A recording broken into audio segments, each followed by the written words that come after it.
Good morning, everyone.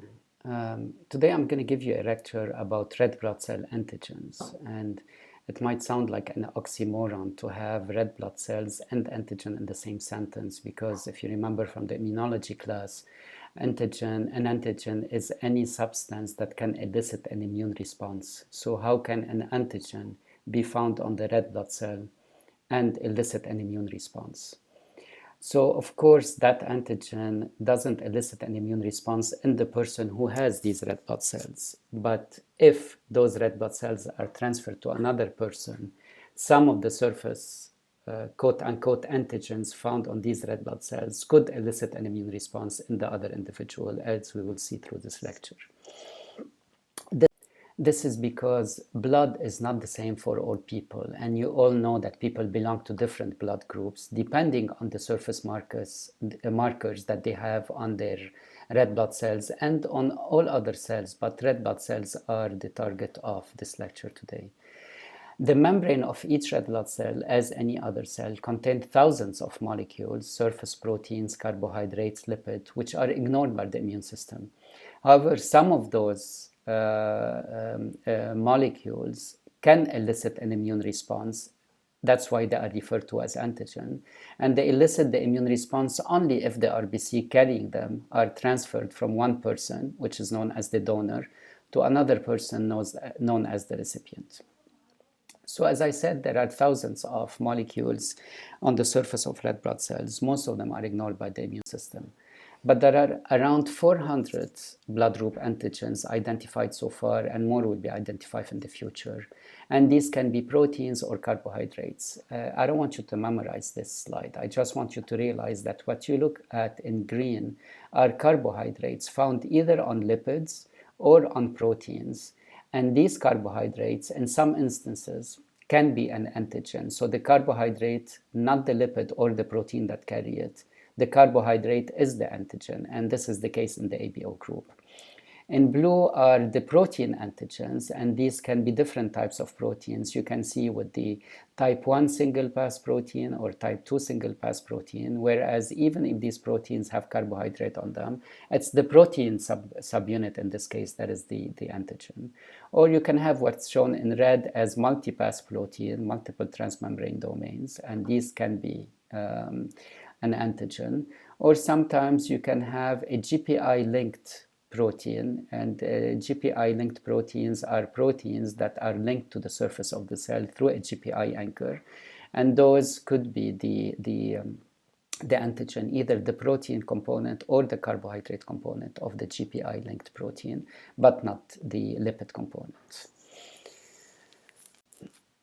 And this slide is summarizing what I just talked about. But it's very important to know that some of the most common blood group antigens are known, and we're going to study them now. However, there are many blood group antigens are unknown.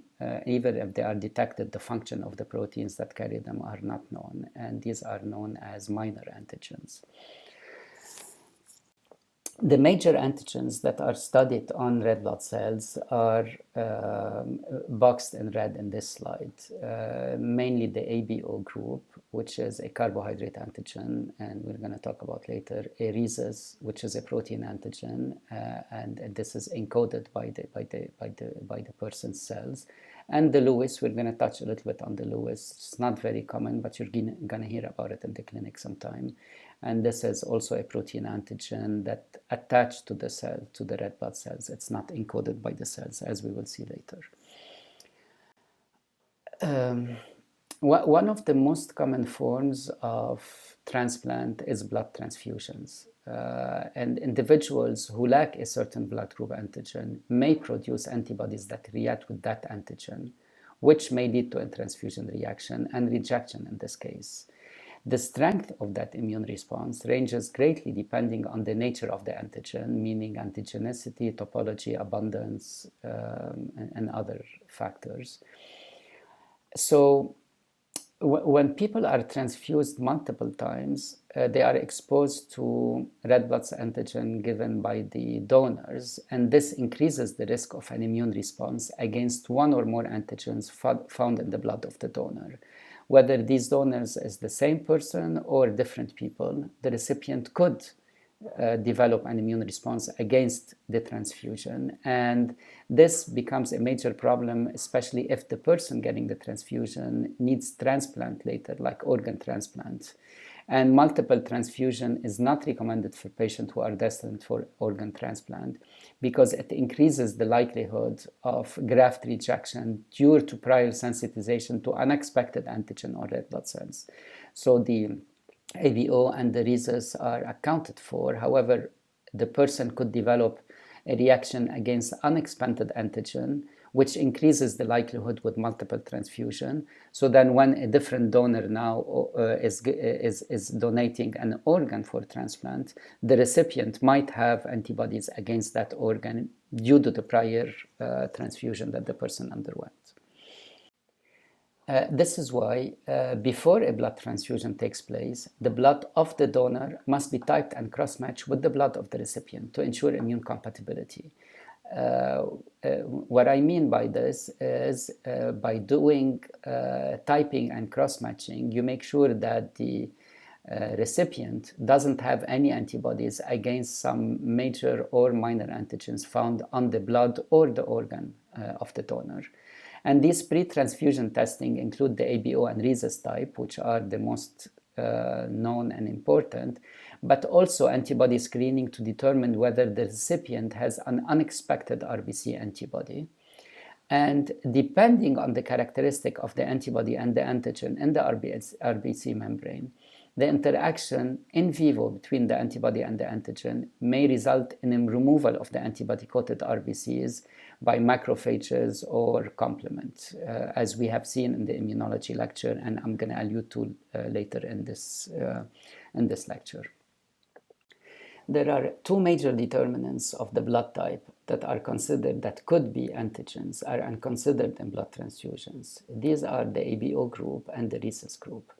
The ABO group is actually, the antigen is a carbohydrate determinant on the surface of several proteins on the red blood cell and other cells in the organ or in the blood. The second one, the rhesus group, is a protein determinant on the surface of the red blood cells. And we're going to go into details of each of them in the next slides. The ABO blood group antigens are determined by carbohydrates linked to the surface of proteins and lipids on the red blood cell in general and on other cells as well. And the protein that defines the ABO antigen is a sugar transferase called the glycosyltransferase, which is encoded from a single gene for which there are three major alleles, A, B, and O. So the antigen is the carbohydrate, but what adds it to the proteins or the lipid is this enzyme, the glycosyltransferase. And there are three forms of glycosyltransferase, the A, B, and O. The O variant is of the gene, like the O variant allele, encodes a protein devoid of glycosyltransferase activity. So if it's a dead enzyme, it doesn't have any glycosyltransferase activity. So this variant doesn't add a sugar on the surface of the protein or lipids. The A variant encodes an enzyme that transfers an N-acetylgalactosamine, and the B variant encodes an enzyme that transfers a galactose, and we're going to see what it means in the next slide. So most of the proteins that go through the ER and the Golgi on their way to the plasma membrane, they get glycosylated in the ER on the Golgi, and this glycosylation means the addition of a carbohydrate moiety on the protein, and those carbohydrates are important for the function and the folding of the proteins, and in this case they can be seen as an antigen. So one of the modifications that proteins get on is the addition of a galactose and a fucose residue, and this is known as the H antigen. Blood group O has a glycosyltransferase that doesn't add anything to this galactose fucose core carbohydrate residue, and the people who have blood group O have the H antigen. People who have the blood group A have a glycosyl transferase that add N-acetylgalactosamine to the galactose residue. And this N-acetylgalactosamine is known as the A antigen. And these people would be blood group A. People with blood group B have a glycosyl transferase, then add galactose to that galactose residue. Therefore, they have the B antigen, and as a resulting, these people have a blood group B. So the glycosyl transferase is an enzyme that adds the sugar, and the sugar is the antigen. And based on what sugar people have on the surface of their red blood cells, they are known as blood group A if they have the A antigen, blood group B if they have the B antigen, or blood group O if they don't have the A or the B. In other words, they don't have an acetylgalactosamine or galactose. They just have the core galactose fucose moiety, which is known as the H antigen.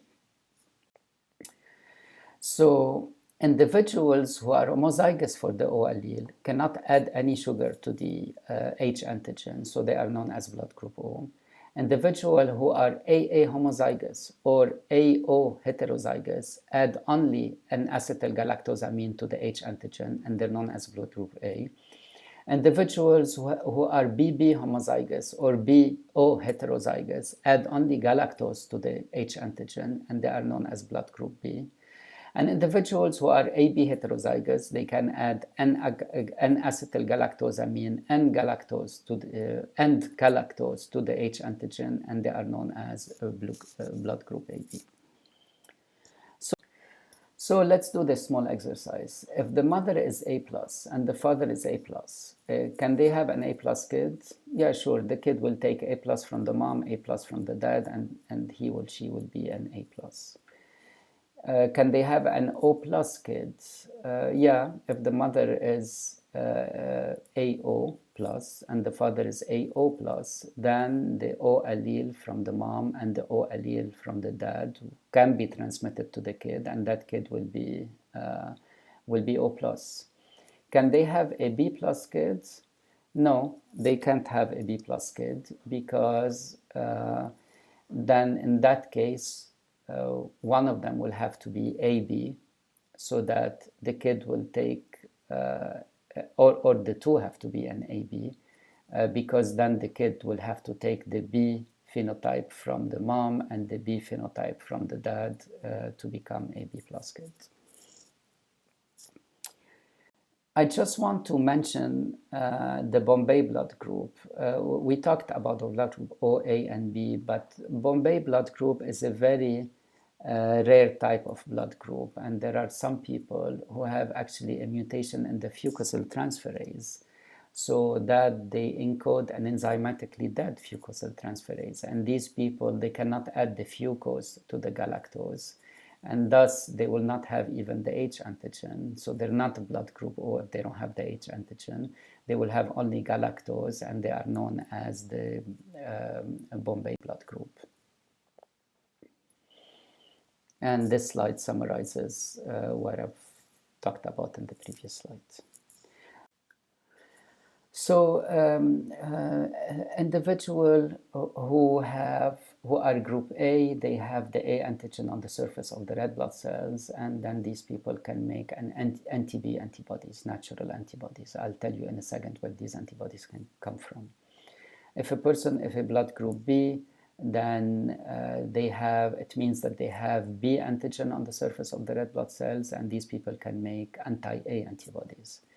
If a person is a group AB, it means that that person has A and B on the surface of the red blood cells, and these people don't make any antibodies. Otherwise, these antibodies will lyse their own red blood cells. And people who are group O, they don't have A or B on the surface of their cells, but they have anti-A and anti-B antibodies. So as you can tell from the structure, it's a pentamer linked with the G chain.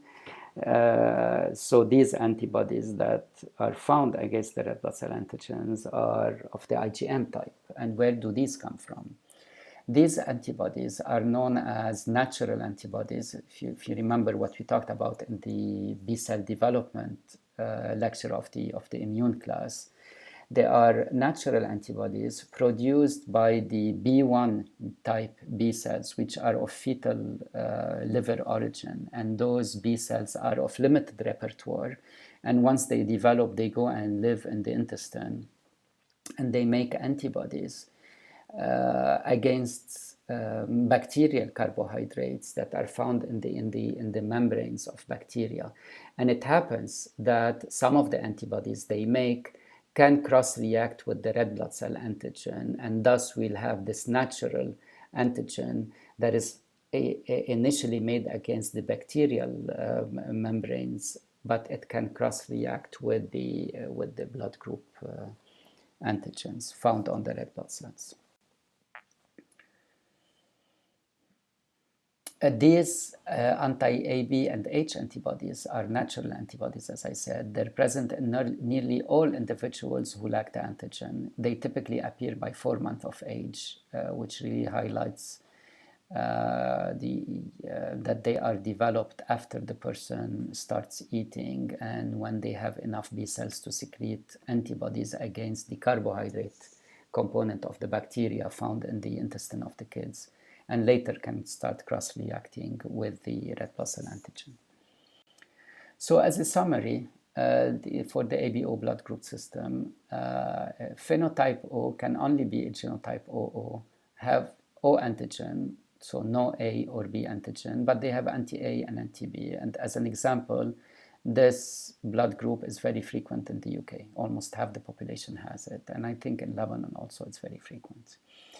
Phenotype A or blood group A can be AA or AO.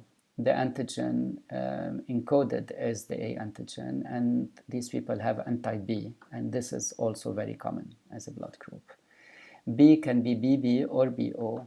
The antigen they encode is the B antigen, but they have anti-A antibodies. It's not that frequent. The ABO phenotype can only be, the AB phenotype can only be an AB genotype, and these people encode both antigens, the A and the B, but they don't make any antibodies. Otherwise, they would lyse their own red blood cells, and this is one of the least frequent blood groups. So the presence of those antigens really dictate the choice of the blood donors, and this is extremely important to consider in the clinic. If the recipient is blood group A, then this person has the A antigen on the surface, and it has antibodies against the group B antigen. So this person can take blood from group A, who has the A antigen, so the antibodies are against the B in the recipient, so it wouldn't lyse it. From group O, who doesn't have any antigen on the surface, as well as from the Bombay group, who also doesn't have any antigen on the surface. Group B is the same rationale as group A. They can take blood from group B, from group O, and from the Bombay group. Group AB have both antigen on the surface, so that's why they don't have any antibodies against A or B. So they can take blood from group A, B, AB, O, and the Bombay, and they are known as the universal recipient because they don't have antibodies against any of those groups. Group O doesn't have A or B on the surface, and that's why they are known as the universal donor, because whoever they give to, the antibodies in that person would not recognize anything on these red blood cells, but they can only accept blood from group O and from the Bombay group. And the Bombay group is also, I call it a universal donor, but it's not really very frequent. And they can only get blood from a person with the same Bombay group. Why is that important? ABO is extremely important in transplantation. We talked about blood transfusion as the most frequent form of transplantation, but also solid organ transplantation. The ABO group play a role in it, because remember that those antigens are not only found on the surface of red blood cells, they're found on the surface of all cells we have in our body, including the organ that is supposed to be transplanted. The recipient antibodies will react with the antigen on the transplanted organ. Now, we talked about the red blood cells. Of course, the recipient antibodies will react with the antigen on the red blood cells, leading to hemolysis. But also in solid organ transplant, the recipient antibodies will react with this antigen on the transplanted organ. This will result in complement activation, which can result in rapid destruction and a hyperacute rejection. And this hyperacute rejection, we talked about it in the transplant lecture of the immunology class. It happens immediately in the OR as the surgeon is linking the blood supply to the organ. As the blood of the recipient starts innervating the donated organ, the antibodies will start binding to the blood vessels on the donor's organ and to the other tissues, leading to its destruction. However, this can be toned down because successful transplantation across ABO barrier is possible with immunosuppressive therapy, but you would imagine that has to be very strong therapy. Or the recipient could be pre-treated by removal of the ABO antibodies from the recipient. This technique is called plasmapheresis. So the recipient blood is passed through a machine to remove all the immunoglobulins from the circulation, including the ABO antibodies, so that when an organ comes in, then there will be no antibodies to detect it and cause a hyperacute rejection. But you would imagine that those antibodies could start to come back later on with life. So these patients will have to be on immunosuppressive therapy for life. And allogenic hematopoietic stem cell transplantation, or transplantation of stem cells from a donor, are routinely performed regardless of the ABO compatibility. But occasionally, there is initial hemolysis or pure red cell anemia, which can occur because of persisting anti-A or anti-B titers in the recipients.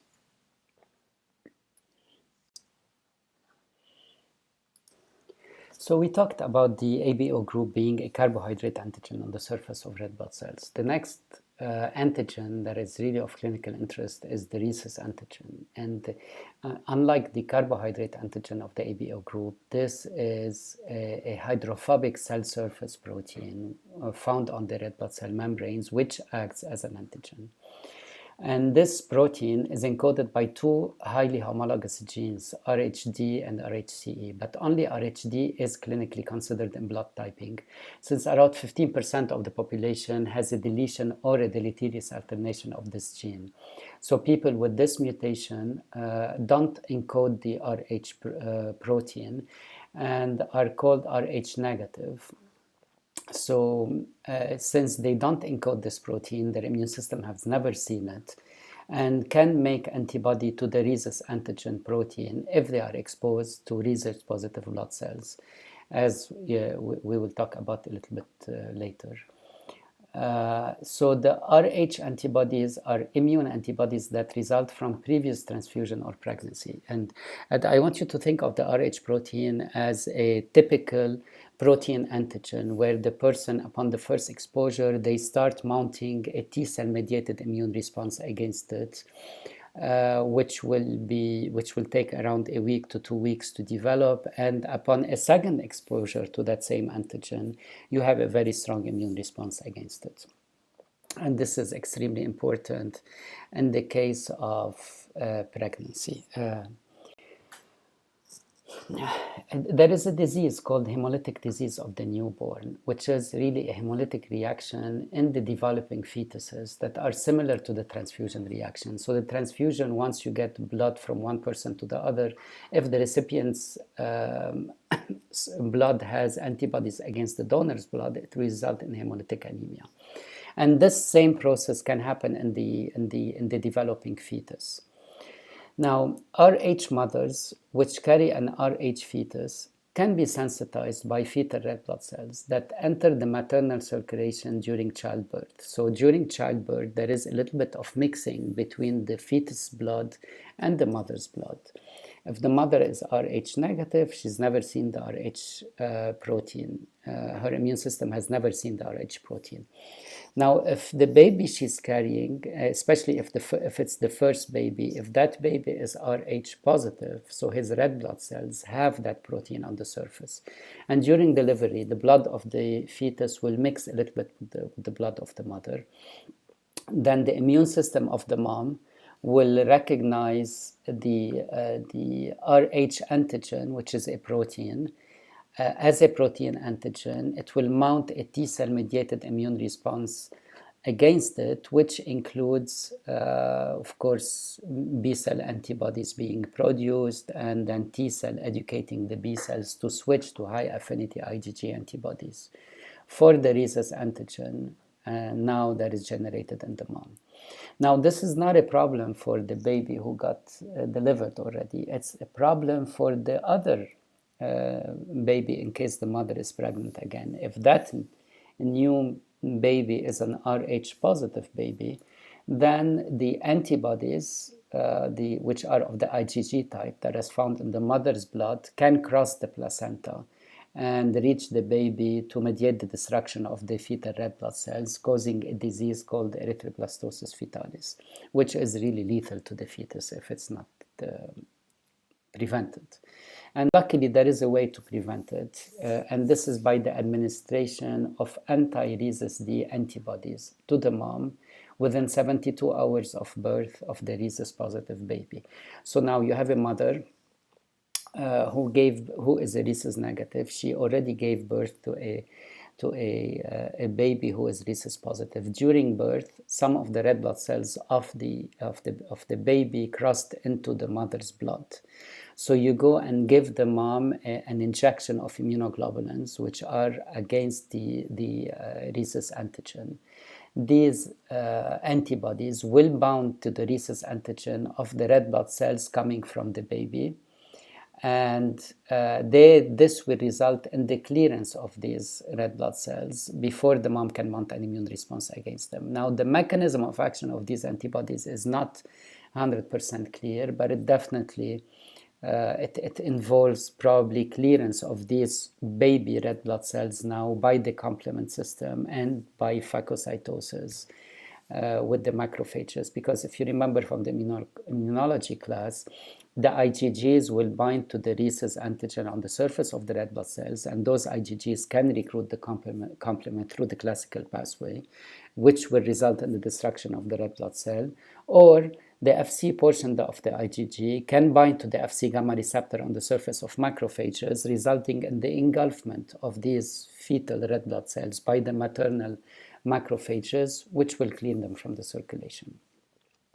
It also possibly, if you remember, there is, in case there is an immune response already generated by the mom, then the anti-rhesus D antibodies, which are of the IgG type, can also bind to the Fc receptor on the surface of the B cells, which will mediate negative regulation of the B cells that are specific for the rhesus antigen. But this is in case an immune response has developed.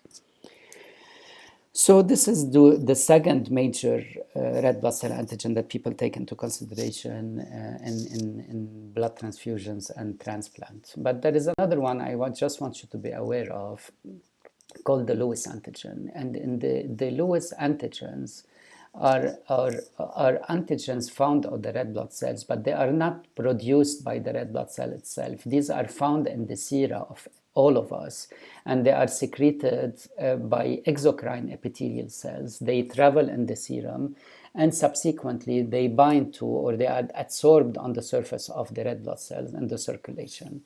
They're clinically insignificant because these are adsorbed to the RBCs. The RBCs can shed them. So if you have a donor RBC coming from a donor that has a different Lewis antigen than the recipient, those red blood cells will release them in the circulation and then will take on the Lewis antigen coming from the recipient. And if the person has some Lewis antibodies against those antigens, then those antibodies can be neutralized by the Lewis antigen found in the serum. So they're really not of clinical significance, but you're going to hear about them later on, so I just wanted you to be aware of them. So there are risks associated with incompatible blood transfusions. I touched on all of these points, but just to recapitulate them. If an individual is given blood cells expressing an antigen against which they have natural antibodies, and the natural antibodies are the IgM antibodies against the sugar carbohydrate of the ABO blood group, then the pre-existent antibodies bind to the transfused cells. And those IgM antibodies, they trigger an immediate hemolytic reaction by activating the complement that will result in the lysis of the donor red blood cells. And this is known as intravascular hemolysis. It happens inside the vasculature, in the blood vessels. Now, if the antigen is a protein antigen and you have the chance to develop an IgG-mediated immune response against that protein antigen, then this will mainly mediate phagocytosis of antibody by macrophages, or through either the binding of the complement on the surface of those red blood cells, which bind to the complement receptor of the macrophages, or through binding of the IgGs, through the FAB portion binds to the antigen, the FC portion binds to the macrophage, and these RBCs are removed from the circulation by macrophages in the spleen and the liver, and this is known as extravascular hemolysis. So the problem with intravascular hemolysis, when you have direct lysis by the complement, is that hemoglobin is released in very large amount in the circulation. And these high levels of proteins, which is the hemoglobin, can be toxic to the kidney cells because they deposit in the kidney and they cause acute renal tubular cell necrosis and eventually kidney failure. Another problem that has been observed in the patient with mismatched transfusion is a high fever, a shock, and disseminated intravascular coagulation in the patients, which suggests the release of massive amount of cytokines, as in the case of the cytokine storm. Remember when we talked about it in the innate immunity lecture, the cytokine storm can lead into a septic shock or high fever shock, and this leakage of the vasculature so that the blood can ooze, the liquids, the fluids can ooze out of the vascular system, which is accompanied by overall coagulation. And this disseminated intravascular coagulation, it consumes the clotting factor faster than they are synthesized, and the patients die of bleeding in the presence of widespread clotting. So there is vasculature leakage, but in parallel there is also coagulation. The coagulation is not fast enough to block the leakages, and the patient die of widespread clotting. There are two types of hemolytic transfusion reaction. The acute hemolytic transfusion reaction, which occurs during the transfusion or within 1 to 2 hours at the end of the transfusion.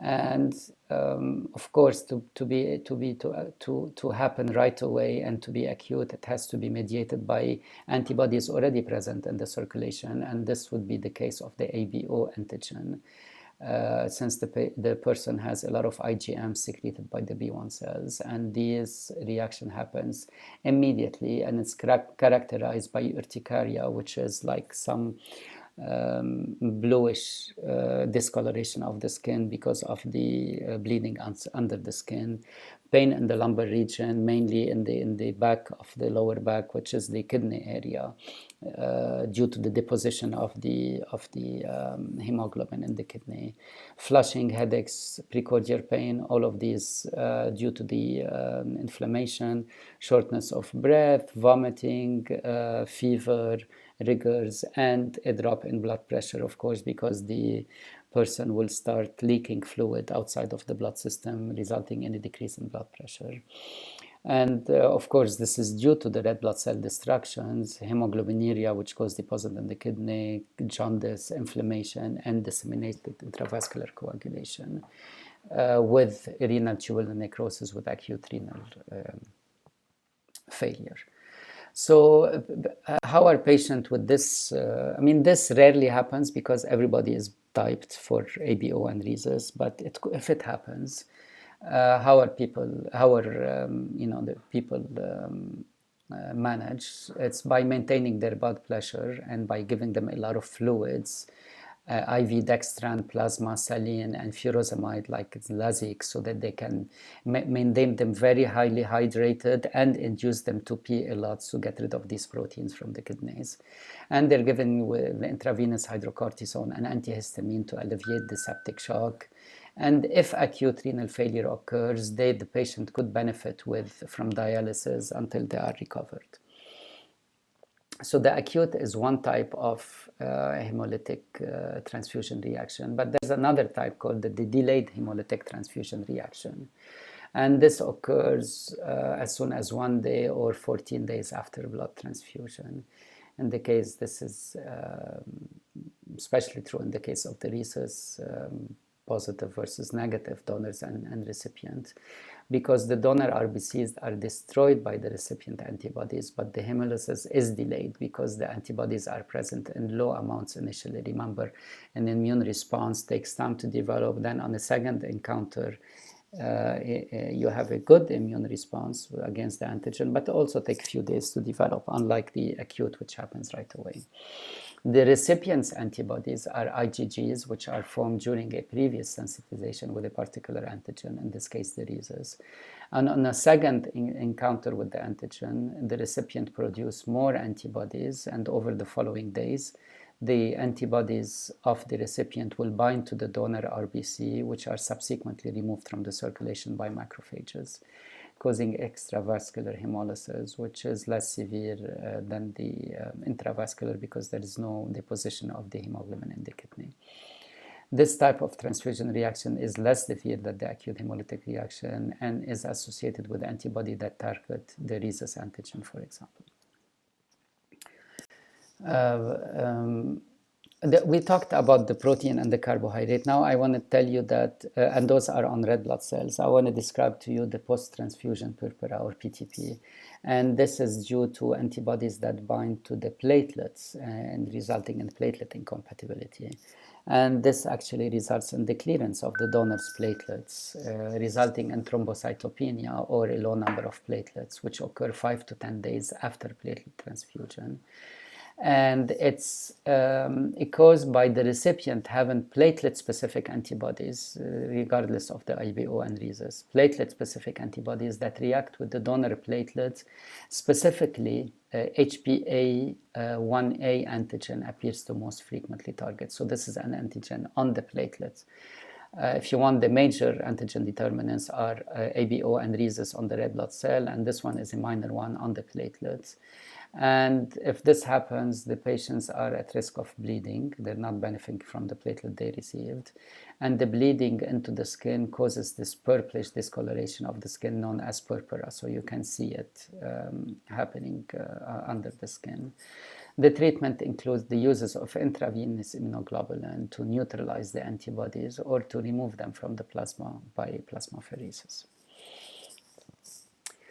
Now I'm going to describe to you the typing and cross-matching procedure, which is extremely important before, especially transplant. And it still happens in the case of blood transfusion.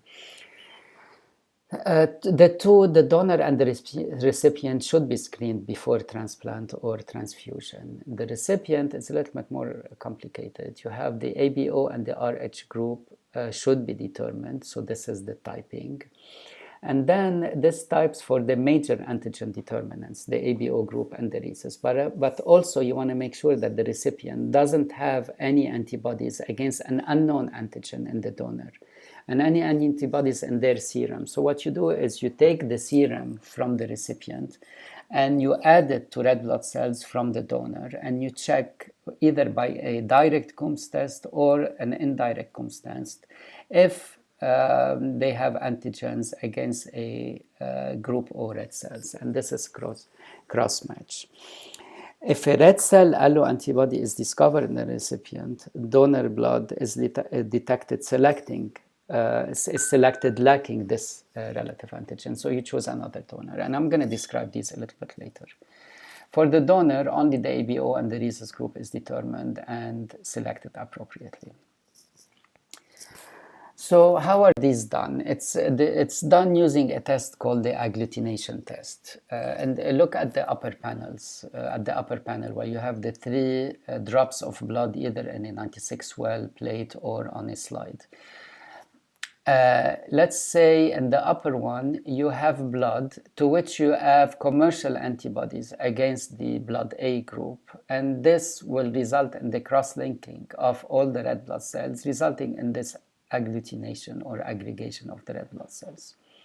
So if you put anti-B to it and the person is anti-A, then you don't have any agglutination, as is the case here. Then you can mix the two antibodies together. They're commercially available, the anti-A and anti-B antibodies, and you can add them. Then you will result in agglutination. This tells you that the patient has, or the person has, blood A group type. And I'm going to describe this test here in this 96 well plate. So on the x-axis, on the upper part, there are numbers which refer to the different patients. So there are 12 patients included in this test, or 12 donors if you want. On the columns, blood from or serum from each patient is used in the test, and I'm going to describe them for you in details. Let's look at patient number 1. In the first three wells going down in the row, you take blood from the patient, you put a drop in well A1 if you want, A2 and A3, and then you add commercial anti-A antibody to it, commercial anti-B antibody to it, or commercial mix of A and B. So there is no agglutination in any of the situation, indicating that that person is neither A nor B, and that person can only be O. So to confirm that result, and this person is neither A nor B, can be O, so has antibodies in their serum against A and B. So you take serum from that person in that test, and then you add blood from the A plus donor, and then you add the serum from the patient, and you find that that will cause agglutination. That's in the fourth well from the top. When using A cell or B cells.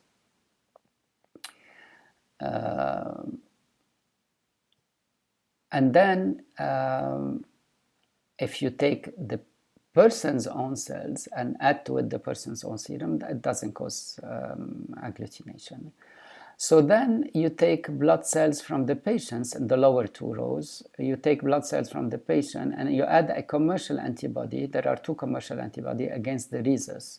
So you add it to it, and then with clone 1 and clone 2, you get agglutination, indicating that this person is positive for rhesus. So the conclusion of all of this is that the person is neither A nor B and has antibodies against A and B, so he can only be O. And that person gets a reaction when you add antibodies against rhesus, so is rhesus positive. We can do a second if you want. Let's look at patient number 7. That person, you put 3 drops of blood in the upper 3 wells, and then you add anti-A, you get agglutination, anti-B, you get agglutination, and anti-A and B, you get agglutination, indicating that this person is A and B. Now you take blood A cells, and then you add serum from that patient. You don't get any agglutination because the person is AB, so he cannot have any antibodies against A or B.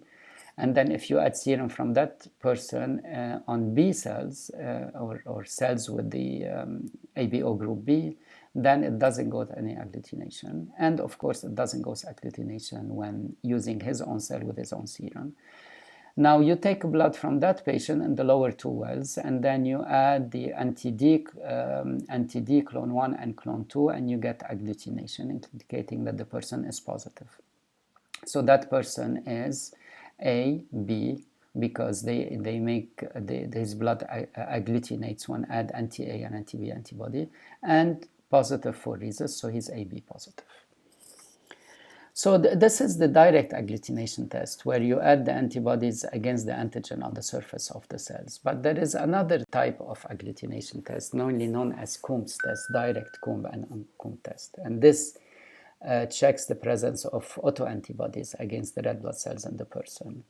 So the agglutination test is based on the principle of cross-linking many red blood cells together, which would result in the agglutination of those cells and their appearance as an aggregate under the microscope. So what you do in that case, if there are you cross-link the different red blood cells using an antiglobin reagents or antibodies. And it's going to be more clear to you in the next one, in the Coombs test. So the Coombs test is the gold standard in the agglutination assay and in the detection of a patient have autoantibodies against their own red blood cells. So what you do, if the person has autoantibodies against their own red blood cells, then their own red blood cells will be coated with IgGs or IgAs or IgMs derived from their own B cells. So what you do is you go and add anti-human IgG, which will bind to the IgG found on the surface of the red blood cells, or IgM or IgA, and this will result in the agglutination of the red blood cells because they are cross-linked together, which indicate that the patient's red blood cells are already coated with antibodies, and all you had to do is add commercially anti-human IgG, IgA, and IgM to cross-link all of these together. This is the direct Coombs test. There is also the indirect Coombs test, but in this case, if there is a patient who has antibodies against red blood cells, his own red blood cells, then you take blood from that patient, you separate the serum, and then you take blood from a normal person who doesn't have antibodies, and you add the serum of the previous patient who has antibodies against his own red blood cells.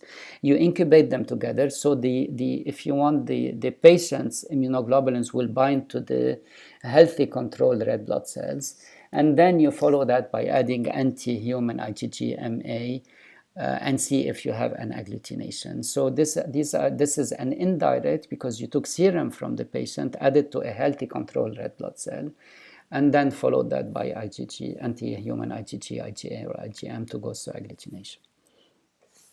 So all of these are done to screen the patients, but now actually there are more modern DNA-based typing of blood group antigens. Of course, this is possible because the majority of the genes encoding blood groups antigen have been identified and cloned. And this makes possible to perform DNA analysis to predict serologic phenotype. It's not cost efficient, but by sequencing, you can know if the person is A, B, O, homozygous or heterozygous, to determine the gene dosage, zygosity, to perform non-invasive fetal typing. This is more important because this is it's worthwhile doing it, and to type for numerous blood group antigen in a single assay, because you take blood from so many people and then sequence all of these genes to know what their ABO group, what's the zygosity, and if they are rhesus positive or not. And you can also screen from some minor antigens. And this high throughput genotyping has enabled especially big blood centers to screen donors for a large number of antigen in a single assay without having to do these agglutination assays and other. So this is the end of today's lecture. I hope you enjoyed it, and if you have any questions, feel free to email me.